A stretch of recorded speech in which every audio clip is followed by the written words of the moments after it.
वंदे मातरम। युवा साथियों, विशेषकर ऐसे युवा जो 10वीं या 12वीं उत्तीर्ण कर चुके हैं और किसी भी सरकारी नौकरी की तलाश में हैं, उनके लिए एक स्वर्णिम अवसर है। राजस्थान कर्मचारी चयन बोर्ड के द्वारा चतुर्थ श्रेणी कर्मचारी सीधी भर्ती 2024 के अंतर्गत काफी बड़ी संख्या में यानी लगभग 53,749 पदों पर भर्ती निकाली गई है। और इसके क्रम में किस तरीके से आपको फॉर्म भरना है, ओटीआर कैसे करना है, इसके अलावा इसका सिलेबस क्या रहेगा, अंतिम तारीख क्या रहेगी और किन किन बातों का आपको विशेष रूप से ध्यान रखना है ताकि आपके फॉर्म में कोई समस्या नहीं हो। कई साथी फॉर्म भरते समय बहुत छोटी सी गलतियां कर लेते हैं, लेकिन उसके बाद में उनको बहुत सारी परेशानियों का सामना करना पड़ता है। तो वीडियो आप पूरा जरूर देखें, मैं आपको एक एक चीज क्लियर बताने का प्रयास करूंगा। तो सबसे पहले तो बात करेंगे कि ये जो भर्ती है उसमें क्या विशेष रूप से आपको ध्यान रखना है। तो सबसे पहले तो आपको अपना जो भी ओटीआर करना है, और ओटीआर के लिए आपको अपना एसएसओ आईडी है वो आपकी खुद की एसएसओ आईडी से करना है, ये जरूर ध्यान रखें। किसी अन्य ई मित्र वाले या अन्य किसी की एसएसओ आईडी से आप फॉर्म भरेंगे तो गलत हो जाएगा। आपको सबसे पहले ओटीआर करना है, और अगर आप 10वीं 12वीं उत्तीर्ण कर चुके हैं और पहले किसी भी एग्जाम का फॉर्म भर चुके हैं तो आप ओटीआर अगर कर चुके हैं तो आपको दोबारा ओटीआर करने की आवश्यकता नहीं है। ओटीआर का मतलब हो गया वन टाइम रजिस्ट्रेशन, यानी एक बार आपको रजिस्ट्रेशन करना पड़ेगा। उसके बाद में ना तो आपको फीस देने की जरूरत पड़ेगी और नहीं कुछ करना, सीधा आपका फॉर्म है वो आप भर पाएंगे तो काफी आसान हो जाएगा। और अगर आपने ओटीआर नहीं किया हुआ है यानी पहली बार आप फॉर्म भरें तो सबसे पहले अपनी एसओसी आईडी बनाएं। अगर एसओसी आईडी नहीं बनी हुई है तो वो भी मैंने वीडियो अलग अलग से बना रखे हैं, किस तरीके से एसओसी आईडी आप बनाएंगे। इसके अलावा ओटीआर कैसे करते हैं उसके भी मैंने वीडियो बना रखे हैं, आवश्यकता हो तो वो जरूर वीडियो आप देखें। अब उसके बाद में अगर मान लो आप ओटीआर पहले कर चुके हैं और आपकी श्रेणी में कुछ चेंज हो गया है, जैसे ओटीआर में अपना डोमिसाइल विवरण यानी जो आपका मूल निवास का पता है, श्रेणी है, विशेष दिव्यांगजन श्रेणी कोई चेंज हुई है, उसमें अगर आप परिवर्तन करना चाहें तो पहले ओटीआर में वो परिवर्तन कर लें, उसके बाद ही फॉर्म भरें। और इसके अलावा जो भी आपकी कैटेगरी वगैरह है वो जरूर आप चेक कर लें, और ये सारा चेक करने के बाद आपको फॉर्म भरने। अब चतुर्थ श्रेणी जो कर्मचारी सीधी भर्ती है उसमें जो पदों की संख्या है वो फिलहाल 53,749 है। और इसमें कुछ पहले जो विज्ञप्ति आई थी उसमें थोड़े पद कम थे, लेकिन उसके बाद में ये संशोधित विज्ञप्ति जारी की गई है जिसमें पदों की संख्या कुछ बड़ी है, और जिसमें प्रशासनिक सुधार विभाग के माध्यम से राजस्थान सरकार के विभिन्न कार्यालयों में, इसके अलावा राजस्थान लोक सेवा आयोग आरपीएससी में और शासन सचिवालय से प्राप्त जो रिक्त पदों की अभ्यर्थना है उसके अनुसार ये सारे पद है वो है। और कुल पद आपको पता है, गैर अनुसूचित क्षेत्र यानी नॉन टीएसपी में 48,199 पद है। इसके अलावा अनुसूचित क्षेत्र यानी टीएसपी क्षेत्र में 5,550 पद है, कुल मिलाकर के 53,749 पद है। अब इसमें जो विभाजन दिया हुआ है श्रेणीवार, सामान्य के पद कितने हैं, पदों की संख्या है, शासन सचिवालय में कितने हैं, इसके अलावा ओबीसी एसटी एससी उसके कितने हुए, जैसे शासन सचिवालय की बात करें तो यहाँ 594 जो पद है।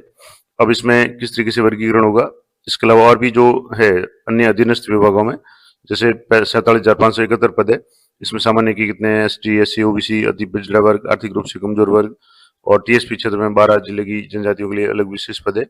इसके अलावा विभिन्न प्रकार के जो आरक्षण है वो भी यहाँ दिया हुआ है कि दृष्टिहीन के लिए कितने पद रिक्त है, मूक बधिर के लिए, अस्थि विकलांग के लिए, भूतपूर्व सैनिकों के लिए, इसके अलावा 12 शहरिया ट्राइब्स के लिए कहीं कहीं है। इसके अलावा उत्कृष्ट खिलाड़ी के भी है पद है, यानी अच्छे जो प्लेयर है सर्टिफिकेट जिनके पास में उनके लिए।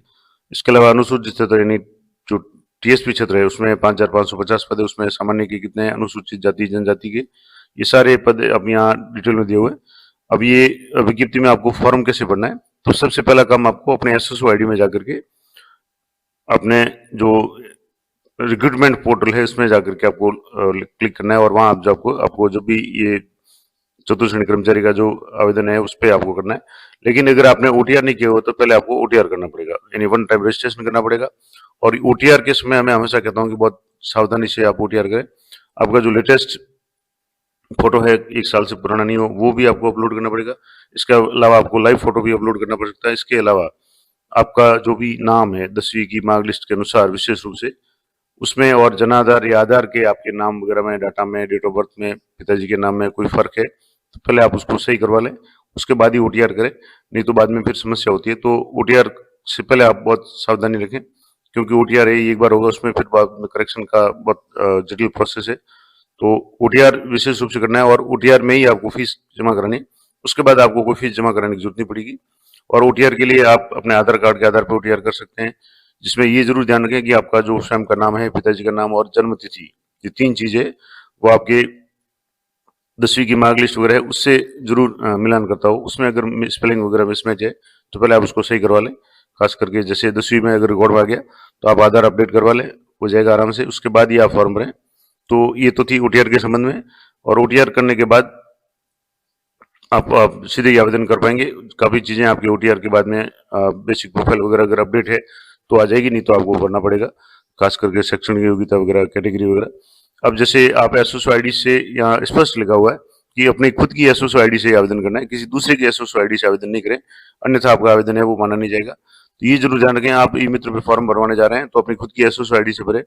एसओसो आईडी नहीं बनाई हुई है तो आप हाथों हाथ एसओसो आईडी बनवा लें, बहुत आसानी से बन जाती है, कोई ज्यादा बड़ी बात नहीं है। उसका भी मैंने वीडियो बना रखा है तो वो आप देखें अगर जरूरत हो तो। और फॉर्म भरने के बाद सारा कुछ हो जाए तो आपको एप्लीकेशन आईडी मिलेगी। एप्लीकेशन आईडी अगर आपको प्राप्त नहीं होती है या आपके मोबाइल और ईमेल पे मैसेज नहीं आता इसका मतलब होगा फॉर्म सबमिट नहीं हुआ है, तो पहले आप जरूर चेक कर लें। और मैं हमेशा कहता हूं कि आपके मोबाइल नंबर और ईमेल आईडी ये भी जब ओटीआर करें या जो भी आवेदन भरें उसमें खुद के हो, और मोबाइल नंबर भी वो हो जिसमें आपकी इनकमिंग सुविधा शुरू रहे, क्योंकि जो भी मैसेज वगैरह आएगा आपके ईमेल आईडी या मोबाइल पे आएगा। ईमेल आईडी भी आप खुद की ही रखें, अगर नहीं है तो आप हाथों हाथ ईमेल आईडी बना लें। और ये सारा करने के बाद ही आप फॉर्म भरें। और क्योंकि आप अगर मान लो ई मित्र पे या कहीं भी फॉर्म भरते हैं तो संपूर्ण जिम्मेदारी आपकी है, अगर आप कोई गलती करते हैं तो समस्या आपको होगी। इसलिए ये जरूर ध्यान रखें कि ओटीआर बहुत सावधानी से करें। अब बात करेंगे कि ओटीआर में कितना शुल्क लगेगा। तो वन टाइम रजिस्ट्रेशन यानी ओटीआर होगा, उसमें एक बार जो सामान्य वर्ग के या क्रीमी लेयर के ओबीसी या अति पिछड़ा वर्ग के आवेदक है उनके लिए 600 रुपये है। और राजस्थान के नॉन क्रीमी लेयर यानी ओबीसी है, नॉन क्रीमी लेयर और ईडब्ल्यूएस, इसके अलावा एसटी एससी के आवेदक है उनको 400 रुपये। और समस्त दिव्यांगजन है, अगर आपके पास में दिव्यांगजन का सर्टिफिकेट है 40% से ज्यादा अगर आपके पास में दिव्यांगता है, उसका प्रमाण पत्र है, तो आप 400 रुपये ओटीआर का लगेगा। वो आप जब भी कैटेगरी सिलेक्ट करेंगे उसके हिसाब से ओटीआर का जो भी फीस है आपके शो हो जाएगी, वो आपको भरना है। और एक बार अगर ओटीआर कर चुके हैं तो दोबारा करने की आवश्यकता नहीं है, और ओटीआर की जो फीस है वो आपको दोबारा नहीं मिलेगी। तो ये विशेष रूप से आप ध्यान रखें। अब इसके बाद में जो भी पोस्ट का विभाजन भी यहाँ दिया हुआ है, इसके अलावा भूतपूर्व सैनिकों के लिए, खिलाड़ियों के लिए विशेष जो आरक्षण है वो महिलाओं के लिए वगैरह वो सारा दिया हुआ है। आप नियमानुसार राजस्थान सरकार के जो भी नियम है उसके लिए आपको ये मिल जाएगा, जैसे अति पिछड़ा वर्ग के लिए है, आर्थिक रूप से कमजोर वर्ग के लिए, एसटी एससी के लिए। लेकिन जो ओटीआर वगैरह शुल्क है उसमें कोई ज्यादा फर्क नहीं है, उसमें जो भी सभी के लिए है वो समान है, 600 रुपये नॉर्मल और 400 रुपये अन्य रिजर्व कैटेगरी के लिए है। आरक्षण है भूतपूर्व सैनिकों के लिए वगैरह जो भी नियमानुसार राजस्थान सरकार के नियम है वो दिया होगा। उत्कृष्ट खिलाड़ियों के लिए भी कुल रिक्तियों का 2% आरक्षण है, तो वो भी खेल सर्टिफिकेट जो ये यहाँ दिए हुए संस्थाएं हैं, अंतर्राष्ट्रीय ओलंपिक समिति, एशिया समिति वगैरह, इन सबका अगर सर्टिफिकेट और वैलिड सर्टिफिकेट आपके पास है तो आपको इसका बेनिफिट मिलेगा।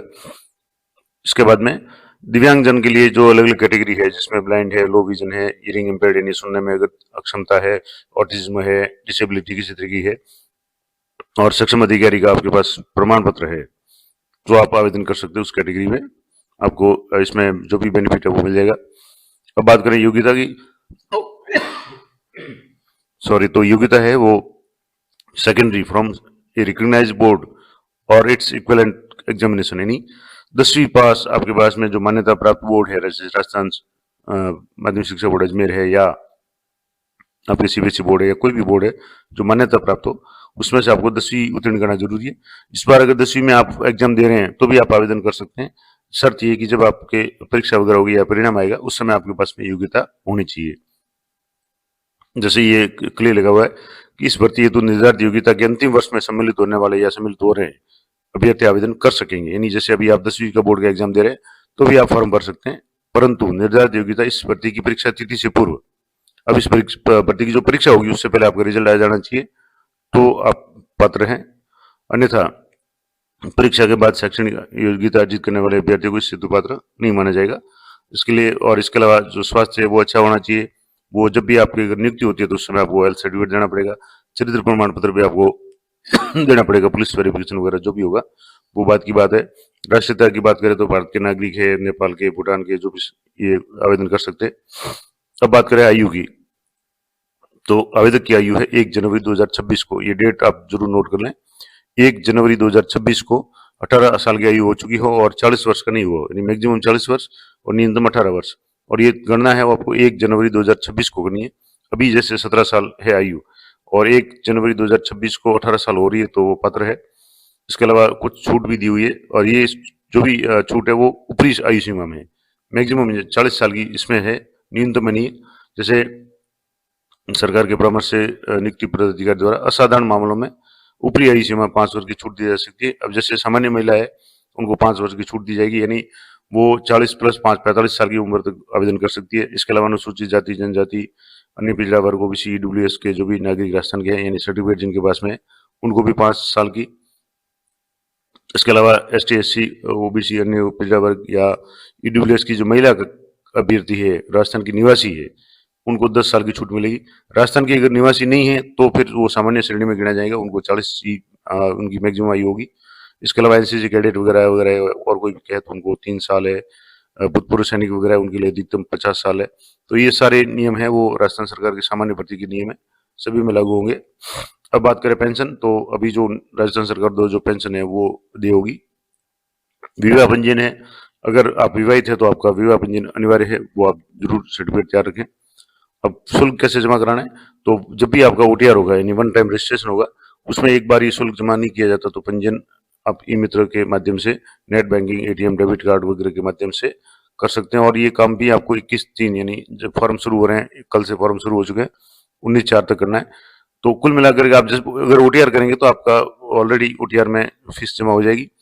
अब ऑनलाइन आवेदन की अंतिम तारीख क्या है, तो अभी जो जैसे आवेदन आप करना चाहते हैं तो 21/3/2025 से आवेदन शुरू हो जाएंगे, यानी कल, आज जैसे 22 मार्च होगी है, कल 21 मार्च से आवेदन शुरू हो चुके हैं और आगामी 19/4 यानी 19 अप्रैल तक रात्रि 12 बजे तक आप आवेदन कर सकते हैं। उसके बाद वो लिंक निष्क्रिय हो जाएगा।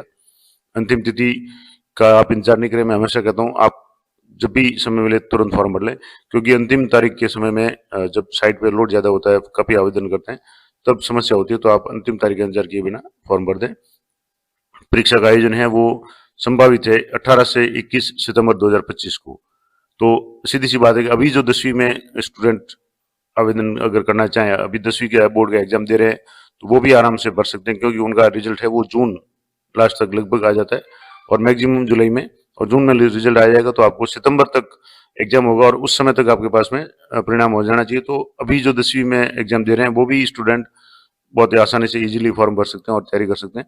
और जो परीक्षा होगी वो कंप्यूटर बेस्ड सीबीटी टेस्ट हो सकता है, टैबलेट आधारित हो सकता है या ऑफलाइन होगा, जैसा भी होगा वो बोर्ड के पास उसका अधिकार सुरक्षित है और वो आपको समय पर सूचना दे दी जाएगी। प्रवेश पत्र भी आपको ऑनलाइन वेबसाइट से डाउनलोड करने, यानी आपकी एसएसओ आईडी से ही आपको प्रवेश पत्र मिल जाएंगे। अब अनापत्ति पत्रक है यानी एनओसी के संबंध में, अगर आप पहले से सरकारी नौकरी या किसी जगह कार्य कर रहे हैं तो आप अपने जो भी उच्च अधिकारी उनको सूचित कर दें और अपना आवेदन उनको अनापत्ति पत्र के लिए यानी एनओसी के लिए आवेदन कर लें। अब इसके अलावा कौन अयोग्य कौन होगा, तो ऐसे पुरुष जिनकी एक से अधिक पत्नी जीवित हो या ऐसी महिला जिसने उस पुरुष से विवाह किया जो पहले से विवाहित है, उसकी पत्नी जीवित है, तो ऐसे मामलों में फॉर्म में आपका रिजेक्ट कर दिया जाएगा। तो अब आवेदन कैसे करना है, तो मैंने शुरू में बताया कि आपको जो भी आवेदन है वो आपको ओटीआर, पहले आपको एसओसी आईडी में जाकर के अपना ओटीआर करना है और ओटीआर करने के बाद में आपको संबंधित जो भी फीस जमा कराने के बाद आपको फॉर्म भरना है। अब जो इम्पोर्टेंट बात है आपको ध्यान रखनी है कि आपको क्या क्या डॉक्यूमेंट्स आपको आवश्यकता होगी। तो सबसे पहले तो आपको फोटोग्राफ और साइन अपलोड करने पड़ेंगे। रंगीन फोटो होना चाहिए आपका, नवीनतम और 1 माह से पुराना नहीं होना चाहिए। इसके अलावा मोबाइल या अन्य रचित फोटो का उपयोग नहीं करें और फोटो है साफ होना चाहिए, उसका बैकग्राउंड क्लियर होना चाहिए, आवेदक का चेहरा कम से कम 50% उस फोटो में आना चाहिए। और अगर जैसे आप चश्मा लगाते हैं नंबर का तो आप चश्मा रखें, अन्यथा काले कलर के फ्लैश वाले चश्मे वगैरह वो नहीं रखें, धूप का चश्मा वगैरह। फोटो है उसकी जेपीजी फॉर्मेट में आपको 3.5 सेमी से यानी इसकी जो भी साइज है 50 से 100 KB के बीच में होना चाहिए। और इसके अलावा फोटो का साइज 100 KB से ज़्यादा नहीं होना चाहिए। और जो भी आप फोटो लगाएं वो आपके पास सुरक्षित भी रखें, क्योंकि प्रवेश पत्र पे भी आपको फोटो लगाना पड़ेगा, उस समय भी आपका फोटो जांच की जाएगी। हस्ताक्षर की बात करें तो साइन भी जेपीजी फॉर्मेट में आप करके तैयार रखें और ब्लैक पेन या गहरे नीले पेन से आप साइन करके उसको आपको स्कैन करना है। उसके भी KB आपको 20 KB से 50 KB के बीच में आपको रखना है। बाकी सारी चीजें जो नॉर्मल है परीक्षा के समय। अब ऑनलाइन आवेदन में संशोधन की प्रक्रिया, तो एक बार आप जब ओटीआर कर लेंगे उसके बाद में अगर आपके कुछ परिवर्तन करना है तो पहले आपको जन आधार या आधार जिससे भी आप ओटीआर करें उसमें परिवर्तन करना होगा। उसके बाद ही फैच ओटीआर स्क्रीन पे फैच का बटन दबाना होगा, जिससे आपका जो भी डाटा आधार या जन आधार में अपडेट हुआ है वो OTR में अपने आप अपडेट हो जाएगा और वो भी इसका निश्चित समय होगा। इसके अलावा फोटो हस्ताक्षर उन सूचनाओं में परिवर्तन नहीं कर पाएगा जो OTR के समय दर्ज किए। तो सीधी सी बात है कि आप संशोधन की नौबत ही नहीं आए, आप जो भी फॉर्म भरें आप अच्छी तरह से पहले देख करके भरें। इसके अलावा जो भी अगर आप कोई और संशोधन करना चाहें तो अंतिम तारीख के बाद में 7 दिन का समय आपको मिलेगा। 300 रुपये की फीस के कारण आप उसमें अपडेट करवा सकते हैं। तो ये जरूर ध्यान रखें कि कई लोग ऐसे होते हैं जो बाद में 7 दिन का ध्यान नहीं रखते और कुछ गलती हो जाती है और परीक्षा के समय अगर वो गलती पकड़ी जाएगी तब आप कुछ नहीं कर पाएंगे। तो आपके कुछ भी गलती ऑनलाइन आवेदन करने के बाद जब आप उसका प्रिंट लें तो आप उस प्रिंट को अच्छी तरह से देख लें।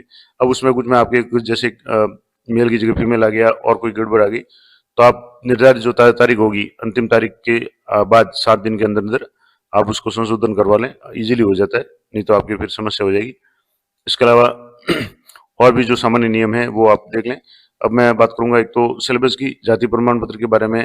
जैसे अनुसूचित जाति जनजाति SC का प्रमाण पत्र है वो एक बार जारी होता है, दोबारा आपको करने की जरूरत नहीं है। जबकि OBC का प्रमाण पत्र है एक बार जारी किया जाता है, लेकिन क्रीमी लेयर में नहीं होने का जो प्रमाण पत्र है वो 3 वर्ष के लिए विधि संबंध है, यानी 1 साल के लिए वैलिड होता है, 2 साल इसको आप शपथ पत्र के आधार पर बढ़ा सकते हैं।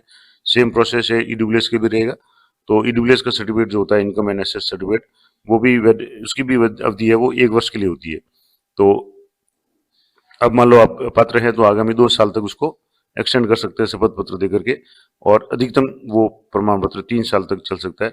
तो ये जरूर ध्यान रखें कि जब आप फॉर्म भरें उसकी अंतिम तारीख तक आपके पास में वैलिड सर्टिफिकेट होना जरूरी है, नहीं तो आपके जब डॉक्यूमेंट वेरिफिकेशन होगा उसमें भी समस्या आएगी। इसके अलावा विधवा परित्यक्ता वगैरह जो भी महिलाओं की कैटेगरी है उनका भी सक्षम अधिकारी का प्रमाण पत्र होना जरूरी है। अगर आप गलत साधनों का प्रयोग करते हैं तो आपके खिलाफ में कार्रवाई की जाएगी। अब बात करें सिलेबस की, तो इसके लिए जो 120 प्रश्न होंगे और 2 घंटे का समय होगा, जिसमें सामान्य हिंदी के 30 प्रश्न होंगे, ये अनुमानित संख्या है।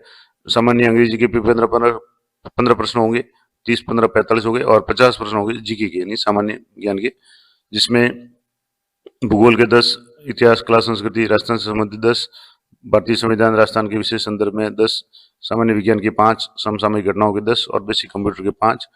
इसके अलावा सामान्य गणित के 25 प्रश्न होंगे। इस तरीके से कुल 120 प्रश्न होंगे। ऑब्जेक्टिव होंगे प्रश्न, मैक्सिमम मार्क्स 200 नंबर होंगे और नंबर ऑफ क्वेश्चन यानी प्रश्नों की संख्या 120 होगी। 2 घंटे का समय होगा, सभी प्रश्न समान होंगे और नेगेटिव मार्किंग होगी कि 1/3 अगर आप सवाल गलत करते हैं तो उसका 1/3 भाग है वो उत्तर के रूप में काट दिया जाएगा। यानी आपके अगर 3 प्रश्न गलत होते हैं तो आपका एक सही उत्तर जो है वो उसके बराबर डिडक्ट हो जाएगा, कट जाएगा। इस तरीके से ये पूरा है। अब इसमें सिलेबस भी आपकी डिटेल में भी दिया हुआ है, जैसे सामान्य हिंदी है, संज्ञा सर्वनाम वगैरह ये सारे जो सामान्य 10वीं तक की हिंदी है, मुहावरे, लोकोक्तियां वगैरह ये सारा है। जनरल इंग्लिश में भी टेंस है, एक्टिव पैसिव है, डायरेक्ट इनडायरेक्ट वगैरह, आर्टिकल्स है, डिटर्मिनर्स है, प्रीपोजिशन है, ट्रांसलेशन सामान्य जो है वो है। तो ये कुछ टेक्निकल वर्ड्स वगैरह है।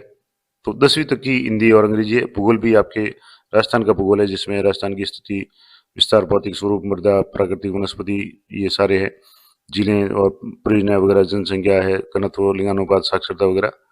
राजस्थान के इतिहास की बात करें तो ऐतिहासिक घटनाएं हैं, स्वतंत्रता आंदोलन है, एकीकरण, भाषा, संस्कृति, लोक देवता और लोकवाद्य, वेशभूषा, लोक बोलियां, मेले, त्योहार, आभूषण वगैरह, ये सामान्य राजस्थान की संस्कृति है, ये सारा है। भारतीय संविधान के संदर्भ में संविधान के आधारभूत लक्षण है, राज्यपाल, मुख्यमंत्री, मंत्रिमंडल, विधानसभा वगैरह ये सारे, न्यायिक प्रशासनिक ढांचा वगैरह, इस तरीके से ये सारे हैं। विज्ञान की बात करें तो 10वीं की जो खास करके विज्ञान है ये 10वीं के ही टॉपिक्स है, जिसमें भौतिक रासायनिक परिवर्तन है, धातु अधातु है, प्रमुख यौगिक है, प्रकाश का परावर्तन नियम जो भी है 10वीं के लगभग सारे कोर्स में है। अनुवांशिकी, जेनेटिक्स से संबंधित है, मानव शरीर है, संरचना, अंग, तंत्र, मानव रोग कारक निदान वगैरह, ये अपशिष्ट प्रबंधन ये सारे है। इसके अलावा कंप्यूटर से संबंधित है, जिसमें समसामयिक घटना होगा, जो करंट अफेयर्स है उसके संबंध में, कंप्यूटर से संबंधित हार्डवेयर जो है, सॉफ्टवेयर है, ऑपरेटिंग सिस्टम है, विंडोज वगैरह एप्लीकेशन जो सॉफ्टवेयर वगैरह है। इसके अलावा जो सामान्य MS Office, MS Word, Excel, PowerPoint, internet, email ये है। गणित की बात करें तो लसप मसप यानी लघुत्तम समावर्ती, महत्व समावर्ती, औसत, लाभ, हानि, प्रतिशत, साधारण ब्याज, चक्रवृद्धि ब्याज, कार्य और साझा वगैरह, समय, दूरी वगैरह, ये सारे जो 10वीं तक की गणित है। इसमें सारे ऑप्शंस आपके ABCD और E होगा। ABCD में 4 ऑप्शंस होंगे, E में आपको इनमें से कोई भी नहीं है, तो आपको कोई भी प्रश्न खाली नहीं छोड़ना, क्योंकि अगर आप खाली छोड़ेंगे तो उसके भी आपके माइनस मार्किंग होगी, ये जरूर ध्यान रखें। तो ये पूरी मैंने आपको डिटेल में बता दी। इसकी पे की बात करें तो इसका जो पेमेंट होगा वो लेवल 1 का यानी L1 का जो पेमेंट होगा, और L1 का पेमेंट कितना होता है वो भी मैं आपको दे देता हूँ। यहाँ से जैसे इसमें आपके जो डिटेल्स दी हुई थी, इसमें शायद एक जो वेतनमान वाला है वो छूट गया, तो मैं आपको दोबारा बता देता हूँ कि इस पद के लिए वेतन कितना होगा। तो ये तो फोटो वगैरह की सारी बात आ गई। अब आवेदन कैसे करें ये भी आ गया। अंतिम तारीख मैंने आपको बता दी, और इसके अलावा अनापत्ति पत्र बता दिया, प्रवेश पत्र बता दिया। तो अंतिम तारीख आपकी 21/3 से लेकर के 19/4 तक है। पेंशन का है, विवाह पंजीयन का हो गया। अब इसमें जो आयु की मैंने बता दी कि 1 जनवरी 2026 को 18 साल से कम नहीं हो और 40 साल से अधिक नहीं हो, और कैटेगरी वाइज आपको छूट मिल जाएगी। योग्यता की बात करें तो 10 सेकेंडरी है। अब बात करें वेतनमान की, तो राजस्थान सरकार द्वारा 7वें वेतन आयोग के अनुसार चतुर्थ श्रेणी कर्मचारी के पद हेतु पे मैट्रिक्स लेवल 1 दे है, और परिवीक्षा काल में मासिक नियत पारिश्रमिक राज्य सरकार द्वारा दिया होगा। अब मैं आपको बता दूं कि अभी परिवीक्षा काल में आपको वेतन कितना मिलेगा, उसके बाद कितना मिलेगा। तो ये जो 7th पे चार्ट है, इसमें लेवल 1 की बात करें तो यहाँ से जैसे ये लेवल 1 है, इसकी जो शुरुआत है 17,700 से है। तो ये तो इसका मूल वेतन हो जाएगा। उसके बाद में अभी जैसे 53% डीए है, 10% एचआरए है, मिला करके इसका आधे से ज़्यादा और मिल जाएगा, यानी 35 से 40 हज़ार के बीच में अगर आपकी सैलरी मिल जाएगी 2 साल के बाद में। लेकिन प्रोबेशन में है, तो प्रोबेशन में आपको L1 फिक्स है, वो कितना मिलेगा, तो L1 यहाँ फिक्स है, वो है 12,400। तो अभी जैसे आपको 12,400 फिक्स मिलेगा 2 साल के लिए प्रोबेशन के लिए। उसके बाद में जैसे ही आपका प्रोबेशन खत्म हो जाएगा, यहाँ मैं अगर आप जूम करके आपको थोड़ा सा बता देता हूँ, यहाँ बात करेंगे तो L1 है, यहाँ L1 12,400 है, ये फिक्स यानी प्रोबेशन में मिलेगा। और प्रोबेशन पूरा होने के बाद L1 में 17,700 है, प्लस जो भी डीए होगा उस समय का, और एचआरए कम से कम 63% तभी मान लग के चलें, और जब भी ये आ जाएगा तो उससे और ज़्यादा हो जाएगा। तो 17,700 प्लस इसका 63 या 65 70% जो भी होगा, वो कुल मिला करके 35 से 40 हज़ार के बीच में आपका जो पेमेंट होगा प्रोबेशन के बाद होगा। और अभी वर्तमान में L1 के रूप में आपको फिक्स पे है 12,400 मिलेगा। तो ये हो गया आपके पूरा वेतनमान के संबंध में। ऐसा सुझाव आपको किस तरीके से करना है, वीडियो थोड़ा लंबा हो जाएगा, तो आप कहेंगे तो मैं अगली वीडियो में डिटेल में बता दूंगा कि आपको फॉर्म किस तरीके से भरना है। अगर कोई स्टूडेंट या जो भी अभ्यर्थी अगर कोई मिल गया तो उसका फॉर्म लाइव किस तरीके से भरना है मैं आपको करके बता दूंगा। इस संबंध में आपकी कोई भी क्वेरी है तो आप कमेंट करके पूछ सकते हैं, मैं यथासंभव जब भी समय मिलेगा उत्तर देने का प्रयास करूंगा। तो मिलते हैं नेक्स्ट वीडियो में, तब तक जय हिंद, जय भारत।